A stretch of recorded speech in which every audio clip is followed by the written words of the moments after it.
안녕하세요. 바스TV 바스입니다. 전 오늘 헬스장에 나왔는데요. 경사도 6, 속도 10에서 시작해서 1분마다 경사도를 1씩 올릴 거예요. 경사도 6에서 1분, 경사도 7에서 1분, 경사도 8에서 1분. 그래서 6에서 15까지 6, 7, 8, 9, 10, 11, 12, 13, 14, 15. 그래서 10분간 경사도 달리기를 하려고 하고요. 10분간의 짧은 달리기지만 경사도가 꽤 되기 때문에 운동 강도는 생각보다 힘들더라고요. 저 같은 경우에는 트랙 달리기를 많이 하기 때문에 평지를 자주 돌거든요.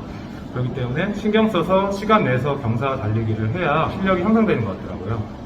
근데 트레드밀의 장점은 경사도를 일정하게 유지시켜주고 그 경사도를 계속 유지한 채로 달릴 수 있기 때문에 트레드밀의 장점이라고 할 수 있겠습니다. 속도는 처음부터 끝까지 10으로 유지하고 1분마다 경사를 1씩 올립니다. 경사 6에서 시작하여 15까지 10단계이고 각 단계에서 1분씩 달려 총 10분 동안 달리게 됩니다. 트레드밀에 표시된 속도 단위는 시속으로 속도 10은 시속 10km이고 이것은 1km당 6분 페이스입니다. 이 속도로 1분 달리면 약 166m 거리를 달리게 됩니다. 이 훈련은 10분 달리기로 총 운동 거리는 1.6km가 됩니다. 경사의 표기 단위는 퍼센트입니다. 우리나라 일반도로 경사의 경우 대개 12%를 넘지 않고 산악지형이나 임도의 경우 13에서 17%까지의 경사도가 있다고 합니다. 경사 12%를 넘어서면 일반 승용차로 오르기엔 무리가 있는 각도라고 하는데요.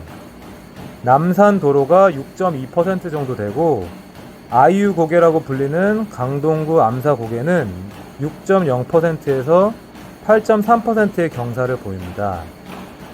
예전 아이유 고개 달리기를 생각하면 정말 힘들었었는데 10% 경사도 안 됐었네요.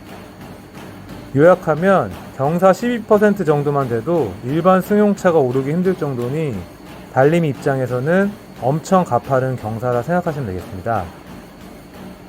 이번에는 트레드밀 달리기의 장점과 단점에 대해 개인적인 생각을 말해보려 합니다. 장점으로는 첫째, 경사도와 속도를 자신의 실력에 맞게 설정할 수 있습니다. 일본의 러닝 코치는 오르막 달리기 없이는 스피드 향상을 기대하기 어렵다라고 할 정도로 기록 단축에 있어 오르막 달리기는 필수라고 했는데요.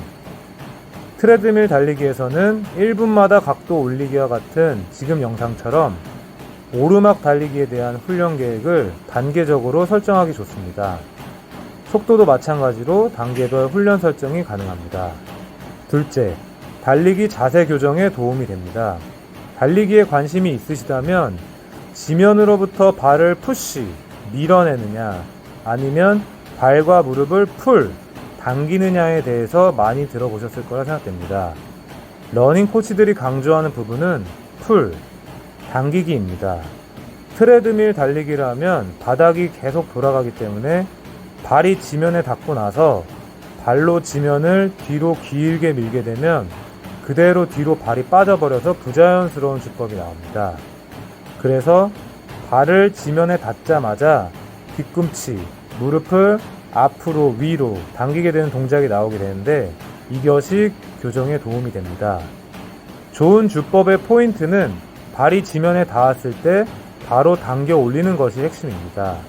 물론 푸시, 미는 동작도 존재하지만 강하고 짧은 시간에 지면을 밀어야 하며 미는 즉시 바로 당기는 동작에 집중해야 한다고 합니다. 비율로 보면 푸시 20%, 풀 80%로 생각하시면 되겠습니다.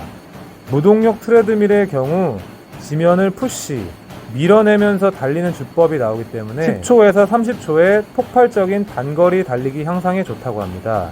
저와 같은 1000m 이상 거리의 기록 단축이 목표이신 분들은 동력 트레드밀에서 당기는 주법을 익히는 것이 좋다고 생각됩니다. 단 속도가 자신의 능력보다는 조금 더 빨라야 당기는 동작이 표현될 수 있으니 참고하셔야겠습니다. 속도 6, 7에서는 당기는 주법이 나오지 않겠죠. 저의 경우 속도 15 이상은 돼야 지면에 닿자마자 당기는 동작이 표현되는 것 같습니다.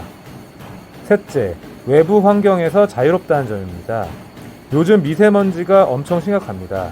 이럴 때 공기청정기가 잘 구비되어 있는 실내에서 달리는 것이 더 건강에 안전하다고 생각됩니다. 그리고 자외선을 피할 수 있어 좋습니다. 저 같은 경우 선크림을 바르면 트러블이 생겨서 바르고 운동 끝나면 최대한 빨리 세안하는데 실내 트레드밀은 그럴 걱정이 없습니다. 비, 눈, 폭염, 한파주의보 같은 날씨가 좋지 않아도 걱정 없이 달릴 수 있다는 점도 좋습니다. 그 밖의 장점으로는 일정한 페이스 유지 능력을 키울 수 있다는 점입니다. 풀코스 같은 장거리에서는 일정한 페이스 유지가 중요한데 트레드밀에서는 속도 유지가 몸에 밴다는 점이 좋습니다. 그리고 자신의 능력치보다 빠르게 설정하면 억지로라도 그 속도를 따라가게 되어 기량 향상에 좋다고 생각됩니다. 단점으로는 바람, 온도 변화, 지형의 변화가 심한 야외 달리기에 비해서 난이도가 약하다는 점입니다. 이것은 달리기 기량 향상에 한계가 있다고 생각됩니다. 그리고 실내가 답답하여 트레드밀에서 10km 이상은 못하겠다는 의견도 있었습니다. 또 트레드밀 기계마다 모터의 성능이 제각각이라 훈련 계획에서 오차가 생길 수 있습니다. 이렇게 장단점을 알아봤는데요. 저도 야외 달리기, 트레드밀 둘 중에 한 가지만 선택하라고 한다면 전 야외 달리기를 선택할 것입니다. 그렇지만 트레드밀 달리기가 기록 향상에 효과가 있다고 경험했습니다. 제가 39분 30초에서 38분 40초를 찍는 과정에서 트레드밀 훈련 효과가 있다고 느꼈는데요.